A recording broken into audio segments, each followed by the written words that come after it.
दोस्तों, भारत में ऐसी कई जगह हैं जो रहस्यमय कारणों के चलते अक्सर चर्चा में बनी रहती हैं। उन्हीं में से एक जगह है राजस्थान का छोटा सा गांव कुलधरा। कहा यह जाता है कि यह गांव पिछले कई सालों से शापित है, पर सोचने वाली बात है कि आखिर इस जगह ऐसा क्या हुआ कि एक ही रात में 84 गांव के लगभग 600 घरों के परिवारों को रातों रात गांव छोड़कर जाना पड़ा। दोस्तों, इतिहासकार बताते हैं कि कुलधरा गांव को सन 1291 ईस्वी में पालीवाल ब्राह्मणों द्वारा बसाया गया था। पालीवाल ब्राह्मण बहुत पढ़े लिखे और होशियार हुआ करते थे। अब दोस्तों, गर्मियों के मौसम में कितनी ज़्यादा गर्मी होती है ये कोई बताने वाली बात नहीं है, लेकिन अगर आप कुलधरा गांव के घरों में गर्मियों में भी जाओगे तो आपको ठंडक ही महसूस होगी। इस बात से आप पालीवाल ब्राह्मणों की बुद्धिमानी का अंदाजा लगा ही सकते हैं। इस जाति के लोगों को वैज्ञानिक भी कहा जाता था। इन्होंने एक ऐसी टेक्निक ईजाद की थी जिससे ये बारिश का पानी इकट्ठा कर उसको बाद में यूज़ कर सकते थे। दोस्तों, कुलधरा गांव उस समय बहुत ही विकसित गांव हुआ करता था। जब आप कभी कुलधरा गांव जाएंगे तो देखेंगे कि वहाँ हर एक घर को वैज्ञानिक तरीके से बनाया गया था। हर घर में प्रॉपर वेंटिलेशन की व्यवस्था की गई थी और हर घर में बहुत सी खिड़कियाँ तथा दरवाजे आपको देखने के लिए मिलेंगे, जिसकी वजह से रेगिस्तान की भयंकर गर्मी में भी ठंडक महसूस होती है। अपनी बुद्धिमानी और कुशलता के कारण ही पालीवाल ब्राह्मण थार जैसे रेगिस्तान में भी खेती कर पाए थे। साथ में उन्होंने गांव के आसपास कुछ तालाब भी बनाए थे। लेकिन दोस्तों, सवाल एक ही है कि इतना खुशहाल और विकसित गांव आखिर क्यों एक ही रात में वीरान हो गया। तो दोस्तों, इसका सिर्फ एक ही जवाब है, सालेम सिंह। अब आपके मन में आ रहा होगा कि आखिर ये सालेम सिंह किस बला का नाम है। तो सालेम सिंह जैसलमेर का दीवान था और कुलधरा सालेम सिंह के ही हिस्से में आता था। सालेम सिंह को बहुत ही क्रूर कहा जाता था और उसको क्रूर सिंह भी कहा जाता था। दोस्तों, बताया जाता है कि एक बार सालेम सिंह दौरे पर निकला हुआ था। घूमते घूमते वह कुलधरा आ पहुंचा। कुलधरा पहुंचते ही सालेम सिंह की नज़र एक पंडित की लड़की पर पड़ी और वह उसका दीवाना हो गया। सालेम सिंह ने लड़की के पिता से शादी की बात की, जिस पर पंडित ने साफ इनकार कर दिया, क्योंकि पंडित अपनी लड़की की शादी अपनी ही बिरादरी में करना चाहता था। सालेम सिंह को यह बात बिल्कुल पसंद नहीं आई थी और उसने अलग अलग तरह के लगान गांव वालों पर लगा दिए थे, जिससे गांव वाले पंडित को कोसने लगे और हार मानकर पंडित अपनी लड़की की शादी उससे करवा दे। लेकिन ऐसा हुआ नहीं दोस्तों। गांव के लोगों में बहुत एकता थी और सभी आपस में मिलजुल कर रहा करते थे। कुलधरा गांव एक अमीर गांव हुआ करता था, इसलिए सालेम सिंह के लगान बढ़ाने का गांव वालों पर कोई असर नहीं हुआ।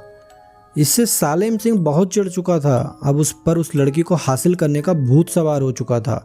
तो उसने अलग अलग तरह से उस लड़की को उठवाने की कोशिश की, लेकिन वह हर बार नाकामयाब रहा। अब सालेम सिंह पगला चुका था। एक दिन वह कुलधरा गांव जा पहुंचा और गांव वालों को धमकी दी कि अगर एक हफ्ते में उस लड़की को उसके पास नहीं पहुंचाया गया तो वह गांव पर आक्रमण कर देगा और गांव के साथ साथ गांव वालों को भी ख़त्म कर देगा। और यह कहकर वह गांव से चला गया। उसके जाते ही गांव में मातम का माहौल हो गया था। सभी गांव वालों ने इकट्ठा होकर एक बैठक की। जैसे हमने पहले भी बताया कि गांव के लोगों में बहुत एकता थी, तो सभी गांव वालों ने बैठक में मिलकर एक फैसला लिया।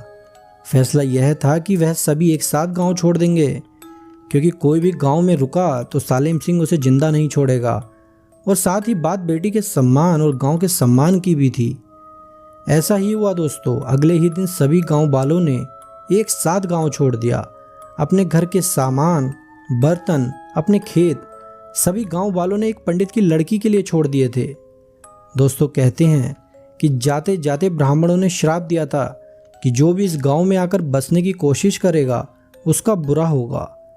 जब एक हफ्ते बाद सालेम सिंह गांव आया तो वह हैरान रह गया, क्योंकि गांव खाली था। सब लोग गांव छोड़कर जा चुके थे। दोस्तों, जिसने भी आज तक इस गांव में आकर बसने की कोशिश की है उसे बहुत सी दिक्कतों का सामना करना पड़ा है तथा अंत में उन्होंने भी गांव छोड़ दिया।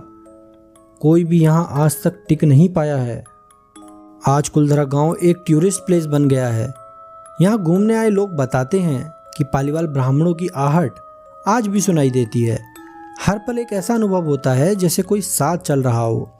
कहते हैं यहाँ चूड़िया और पायल की आवाज़ भी अक्सर सुनाई देती है। पर सच क्या है, इसका जवाब किसी आम इंसान तो क्या विज्ञान के पास भी नहीं है। आज इस गांव के चारों तरफ सरकार द्वारा बाउंड्री करवा दी गई है। अब टूरिस्ट यहाँ दिन में तो घूम सकते हैं, लेकिन रात होते ही यहाँ के दरवाजे बंद कर दिए जाते हैं।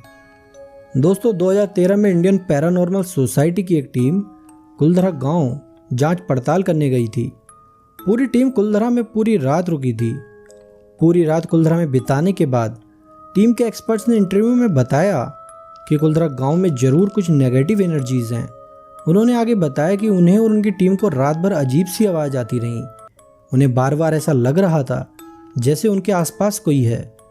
उन्होंने बताया कि पार्किंग में खड़ी कारों पर बच्चों के हाथों के निशान देखे गए, जबकि आसपास दूर दूर तक कोई बच्चा नहीं था। बच्चों के हाथों के निशान रिपोर्टर्स ने भी देखे थे। अब दोस्तों, सच क्या है किसी को नहीं पता, लेकिन 84 गांव के लोग कहाँ गए, यह आज तक एक रहस्य ही बना हुआ है। कहते हैं ये सभी लोग देश में अलग अलग जाकर बस गए थे। दोस्तों, कुलधरा गांव की मिस्ट्री के बारे में आप क्या सोचते हैं, हमें कमेंट सेक्शन में ज़रूर बताइएगा। वीडियो अच्छी लगी हो तो वीडियो को लाइक करें, साथ में ज़्यादा से ज़्यादा शेयर करें। हमारा चैनल अभी नया है तो प्लीज़ ज़्यादा से ज़्यादा सपोर्ट करें और सब्सक्राइब ज़रूर करें। हमारी वीडियो देखने के लिए आपका धन्यवाद।